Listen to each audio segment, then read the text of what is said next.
हमारा भारत कुप्रथाओं का हमेशा से देश रहा है। आप साल 200 साल पीछे चले जाइए, 400 साल पीछे चले जाइए, ऐसी तमाम प्रथाएं यहाँ प्रचलित थीं जो समाज में एक कुरीति के रूप में देखी जाती थी और उसका लोग समर्थन करते थे। ऐसी ही एक प्रथा थी सती प्रथा, जिसका अंग्रेजों द्वारा कानून बनाकर 1829 में अंत कर दिया गया था। सती प्रथा क्या थी, इसके कारण क्या थे, इसका अंत कैसे हुआ, इस बारे में इस वीडियो में मैं बताऊंगा। आप हमारे चैनल को सब्सक्राइब कर लीजिएगा हमसे जुड़े रहने के लिए, और अगर आपको वीडियो अच्छा लगता है तो अपनी राय व्यक्त करिएगा। चैनल को सब्सक्राइब करने के साथ साथ ही वीडियो को लाइक और शेयर जरूर करिएगा। सती प्रथा वो एक सामाजिक कुरीति थी जिसका जितना भी निंदा की जाए वो कम होगी। 1829 से पहले लॉर्ड विलियम बेंटिंक द्वारा कानून बनाकर इस प्रथा का अंत कर दिया गया था।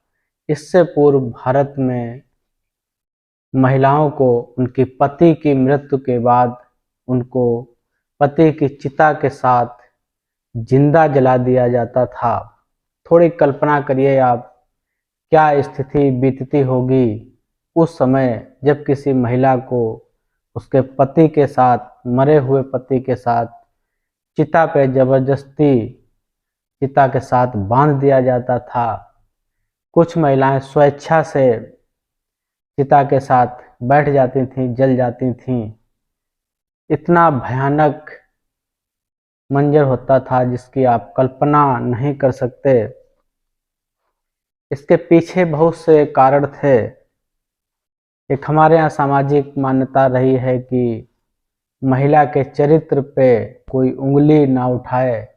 महिला, पुरुष भले ही कितना ही उल्टा हो, लेकिन महिला पे उल्टा का आरोप नहीं आना चाहिए। तो लोगों को सबसे प्यारी चीज वही होती थी कि जो महिलाओं की इज्जत कैसे बरकरार रहे, किसी महिला को कोई पर पुरुष बदनीयत से ना देखे, उसको बदनीयत से छू ना पाए, उसका शारीरिक शोषण ना कर पाए। तो इस प्रतिष्ठा के साथ लोगों का ये मानना था कि अगर पुरुष मर जाता है तो महिला जिंदा रह के क्या करेगी, अगर रहेगी तो वह दूसरे पुरुषों के साथ संसर्ग करेगी, दूसरे लोग उस पर गलत नज़र डालेंगे, उसका लोग शारीरिक शोषण करेंगे। तो ये भी एक भावना उस समय रही थी। और साथ ही ये भी था कि अगर पति मर जाता है तो पत्नी उसके जमीन जायदाद का हिस्सा मांगेगी। दूसरा कारण इस तरह का भी रहा था।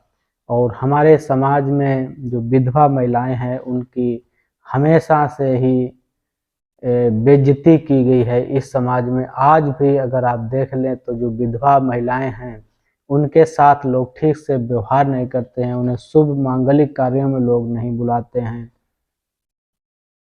उनको दूसरी नज़र से देखते हैं। तो उस समय का दौर और भी भयानक था। जब पति की मृत्यु हो जाती थी तो सारा दोषारोपण पत्नी पे कर दिया जाता था कि पत्नी की वजह से पति की मृत्यु हुई है, तो ऐसे पत्नी को फिर जिंदा रहने का अधिकार नहीं है। विधवाओं को देखकर लोग अपना रास्ता बदल लेते थे या विधवाओं को रास्ते से निकलने नहीं देते थे कि अगर वो सामने से आएगी तो उसका अपशगुन हो जाएगा। तो कुछ समझदार महिलाएं थीं तो इस सामाजिक बेइज्जती से बचने के लिए भी पति के साथ सती हो जाती थीं। जो नहीं सती होती थीं उन्हें लोग जबरदस्ती चिता में बैठा देते थे, उनको बांध देते थे, उनको नशीली दवाइयाँ, भांग धतूरा पिलाकर उसको ले जाते थे पति की शव के साथ में।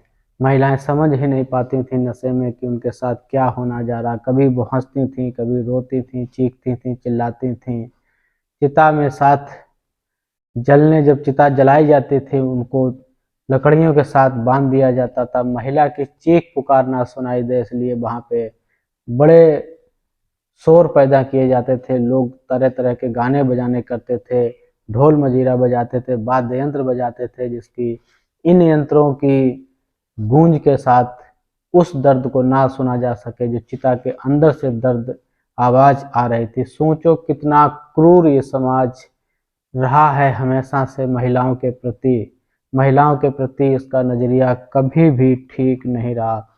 इस प्रथा का सबसे पहले विरोध जो किया था वो राजा राम मोहन राय ने इसका विरोध किया था। उन्होंने समाज की तमाम प्रथाओं का विरोध किया था। इसमें ये सती प्रथा थी। एक लंबी लड़ाई उन्होंने लड़ी थी अंग्रेजों से, इसके लिए कानून बनाने को कहा था। तब अंत में अंग्रेज भी इसके विरोध में थे, लेकिन कुछ धार्मिक कारणों से अंग्रेज भी विरोध नहीं कर पाए थे। लेकिन जब कुछ लोग उनके साथ आए, को समाज सुधारक राजा राम मोहन राय जैसे समाज सुधारक आए, तो उनके सहयोग से फिर कानून बनाया अंग्रेजों ने, जो 4 दिसंबर 1829 में इस प्रथा को पूरी तरह से भारत से खत्म कर दिया गया। और साथ ही ये कहा, अगर इस तरह के प्रकरण में कोई साहूकार, कोई जमींदार, कोई बड़ा व्यक्ति शामिल होता दिखता है तो उसे फांसी की सजा दी जाएगी। तो यहाँ से इस प्रथा का अंत हो गया। तो सोचिए वो कितना भयानक मंजर रहता होगा जब किसी महिला को उसके पति के साथ जला दिया जाता। वहाँ भी कई तरह के धार्मिक कारण भी लोगों ने बना रखे थे कि किस वर्ग की महिलाओं को जलना है, किस वर्ग की महिलाओं को नहीं जलना है, इस कार्यक्रम में नहीं भाग लेना है। अगर महिला की उम्र ज़्यादा हो जाती थी, बच्चे हो जाते थे, तब उसे इस तरह की प्रथाओं से छूट थी। जो अधिकतर ये होता था कि नई शादी होने के बाद किसी कारणवश पति की मृत्यु हो जाती थी तो सारा दोषारोपण महिला पे आ जाता था और उसको लोग निश्चित ही सती कर देते थे। उस चिता के साथ जहाँ उसका पति जला होता उसी में बांध दिया जाता था उसको। तो कितना भयानक मंजर रहा होगा, ये समझने की बात है। ऐसी बहुत सारी प्रथाएं हैं जो हमारे यहाँ कलंक के रूप में थीं, जो हमारे समाज को कलंकित करती थीं, हमारे जो मानवीय दृष्टिकोण था उसको बदनाम करती थीं। ऐसी प्रथाओं का अंत होना चाहिए। आज भी अंधविश्वास, बहुत सारे तरह के अंधविश्वास हैं, बहुत सारी प्रथाएं हैं जो भले कुरीत ना हो, लेकिन आदमी को कहीं न कहीं ये बताते हैं कि अशिक्षा यहाँ पे इन प्रथाओं का मुख्य कारण रहा है और आदमी का अपना वर्चस्व रहा है महिलाओं के प्रति। महिलाओं को कभी भी पुरुष ने अपने बराबर आने का मौका नहीं दिया। तो आप इस वीडियो के माध्यम से ये बात समझे होंगे और हमारे चैनल को सब्सक्राइब कर लीजिएगा, जिससे आप हमारे इस तरह के वीडियो को देखते रहें।